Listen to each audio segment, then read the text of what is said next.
As a researcher, before we run a study, we have to get ethics approval, just to make sure we're not like giving drugs to turtles or something. Anyway, here are my top 3 reasons for why taking public transit wouldn't pass an ethics board review. Number 1, not running on schedule. If I had a nickel for every time I arrived at a designated stop on time, looked up and down the street and didn't see any sign of the bus, and was just left to guess whether I was early and the bus would arrive at any moment, or whether I was already late and the bus had already left, I'd have enough money to pay for the therapy I so desperately need. Like at that point, why even have a schedule? Just replace it with a poster of some Buddhist quote against a stock photo of nature. This is unnecessary deception, not approved. Number 2, people playing music out loud. Look, I like music. It's the only reason I can function without therapy. But I'm convinced there's only 2 kinds of people who listen to music without headphones on public transit. People who've never taken public transit before, and sociopaths. I get that playing music while you're commuting can make you feel like you're in a movie.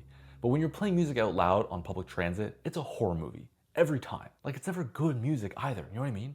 No one's ever like, oh, you know what the subway could use more of? Slipknot. This is exposure to noxious stimuli, not approved. And number 3, literally every surface inside of the vehicle. Do you know that the main reason that bus seats have that funky pattern and mocket texture is to disguise the dirt and stains and biohazard that intertwine the fabric? Each seat is like a pet cemetery for farts and odors and like mysterious liquids and stains. I'd say you're better off standing, but unless you can subway surf your entire commute, you're eventually gonna have to touch some handle or column that you know is just the breeding ground for the next antibiotic resistant strain of syphilis or something. This is risk for infection, not approved. As a disclaimer though, I do support public transit, and I think there's a cultural component to this as well. Like in Japan, if a train is more than 15 minutes delayed, you get a delay certificate, which is basically a free pass to just purge a guy. Hell, if you're listening to music on public transit, they'll purge you anyway. I think Japan is onto something here.